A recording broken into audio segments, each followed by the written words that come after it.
தலைமுறையின் ஜனநாயக திருவிழா சிறப்பு பேருந்து தமிழ்நாடு முழுவதும் வாக்காளர்களின் கருத்துக்களை அறிந்து வருகிறது. அந்த வகையில் பெரம்பலூர் மாவட்டத்தில் நடைபெற்ற மக்களுடன் புதிய தலைமுறை நிகழ்ச்சியில் பல்வேறு கருத்துக்கள் மற்றும் எதிர்பார்ப்புகளை அந்த மாவட்ட மக்கள் முன்வைத்திருக்கிறார்கள்.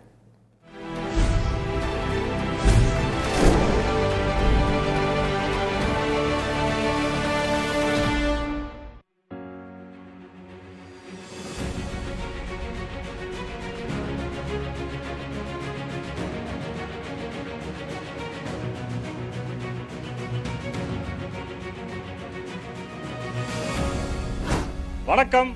ஜனநாயக திருவிழா 2026 மக்களோடு புதிய தலைமுறை பெரம்பலூர் மாவட்டம். பெரம்பலூர் மாவட்டத்தில் 2 சட்டமன்ற தொகுதிகள் இருக்கின்றன. பெரம்பலூர், குன்னம் ஆகிய 2 சட்டமன்ற தொகுதிகள். இந்த 2 சட்டமன்ற தொகுதியிலிருந்தும் மக்கள் வந்திருக்கிறாங்க. 2026 தேர்தலுக்கான தங்களுடைய கோரிக்கைகளை முன்வைக்கிறாங்க. விவசாயத்துக்கு எங்க பெரம்பலூர் மாவட்டம் ரொம்ப ஃபேமஸுங்க. ஆனா இங்க ஒரு அரசு விவசாய கல்லூரி வரணும் சார். அதே மாதிரி மகளிருக்கு செவிலியர் கல்லூரி எங்க பெரம்பலூர் மாவட்டத்துக்கு வளர்ச்சிக்கு ரொம்ப ரொம்ப முக்கியம். மருதையாரை சுற்றி இருபுறமும் பெரம்பலூர் மாவட்டத்தில் மட்டும் கிட்டத்தட்ட ஆயிரக்கணக்கான கிணறுகள் இருக்கின்றன. அதை நம்பி பல்லாயிரக்கணக்கான விவசாய நிலங்கள் இருக்கின்றன. இப்ப நீங்க இந்த கழிவு நீரை அப்படியே சுத்திகரிக்காம திறந்து விடுறீங்க. திறந்து விடும்போது இப்ப அதனோட பாதிப்பை அருகில் இருக்கிற 2 கிராமங்கள் அனுபவிக்க ஆரம்பிச்சுட்டாங்க. சுதந்திரம் அடைஞ்சு 75 ஆண்டு காலம் முடிஞ்சும் இந்த ரயில்வே இருப்பு பாதை திட்டத்தை இன்னும் மக்கள் பார்க்கவே இல்லை. ரயிலே இன்னும் மக்கள் பார்க்காத மக்கள்லாம் இங்க இருக்கிறாங்க. இதை 75 ஆண்டு காலமா இது பண்ணி நம்ம செயல்படுத்த முடியாத மத்திய மாநில அரசுகள் இருக்கு. இந்த திட்டத்தை செயல்படுத்தணும். கிராமப்புறங்களில் இருக்கக்கூடிய ஆரம்ப பள்ளிகள் நடுநிலை பள்ளிகள் 75க்கும் மேற்பட்ட கிராமப்புற பள்ளிகள் நடுநிலை பள்ளிகள் இருக்கு. அங்க படிச்சுட்டு வர பிள்ளைங்க NMMSங்கிற தேர்வு எழுதுறாங்க.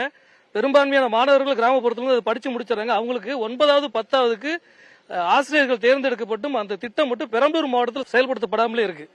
நமக்கு அப்புறம் உருவான அரியலூர் மாவட்டத்தில் அந்த திட்டம் சிறப்பாக செயல்படுது. 9வது 10வதுல இருந்து மாசம் 1000 ரூபாய் உதவித்தொகை கிடைக்குது. அவங்களுக்கு தங்கறதுக்கு இடம், 3 வேளை உணவு, படிப்பு எல்லாமே இலவசமா சொல்லி கொடுக்குறாங்க. தமிழ்நாட்டிலே மிக அதிக அளவு சின்ன வெங்காயம், தரமான சின்ன வெங்காயம் இந்த மாவட்டத்தில் உற்பத்தி பண்றோம்.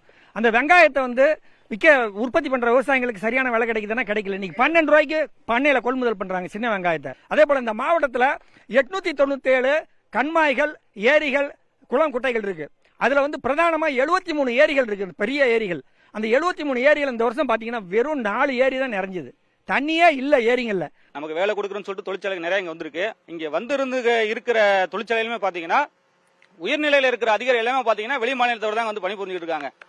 விவசாயம் சார்ந்த தொழிற்சாலைகள் வந்தா இன்னும் நல்லா இருக்கும். பெரம்பலூர் தலைமையகமாக கொண்டு இப்போ பல பகுதியில் தொழிற்சாலை அமைக்கிறதுக்கு நிலம் கேட்டால் கொடுக்க மாட்டேங்கிறாங்க. இங்கே நிலம் கொடுத்துட்டு 15 வருஷமா சும்மா உட்காந்துருக்கோம். அது ஒன்றுமே ஆகாம கருவேலி முளைச்சி கிடக்குது.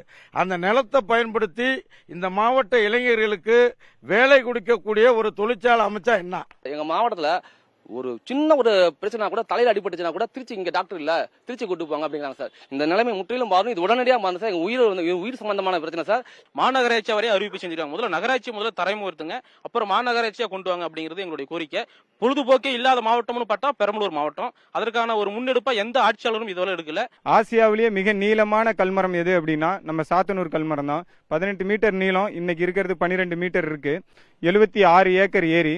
அந்த ஏரிக்கரை வீராணா ஏரி வெட்டப்பட்ட காலத்துல வெட்டப்பட்டது. கிட்டத்தட்ட 11ஆம் நூற்றாண்டுல வெட்டப்பட்ட ஏரி அந்த ஏரியை புனரமைச்சு அந்த கல்மரம், கொட்டரை டேம், அந்த ஏரி, அதன் அருகிலேயே 11ஆம் நூற்றாண்டில் கட்டப்பட்ட சிவன் ஆலயம் ஒன்று இருக்கு. இதை எல்லாத்தையும் செய்யும்போது கிட்டத்தட்ட ஒரு முழு நாள் சுற்றுலாவுக்கான இடமா அந்த சாத்தனூர் மாறும் அப்படிங்கிறது என்னோட கோரிக்கை. அதாவது அரசு மருத்துவர்கள் தனியார் கிளினிக் வைக்க கூடாது. அதுக்கு ஏதாவது ரூல்ஸ் வரணும் அடுத்த இதுலயாவது.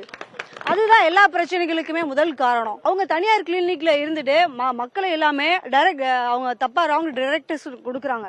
அரசு மருத்துவர்கள், குழந்தை மருத்துவர்கள் கூட எல்லா மருத்துவர்களும், எல்லா செக்ஷன்லயும் இருக்கிறவங்க எல்லா மருத்துவர்களும் தனியார் கிளினிக் வச்சிருக்காங்க. அதை யாருமே எந்த அரசியல்வாதியுமே துரிதப்படுத்துற வேலையை செஞ்சதே கிடையாது. ஜனநாயக திருவிழா 2026 மக்களோட புதிய தலைமுறை பெரம்பலூர் மாவட்டம் 2 சட்டமன்ற தொகுதி மக்களோட கருத்துக்களை கேட்டோம்.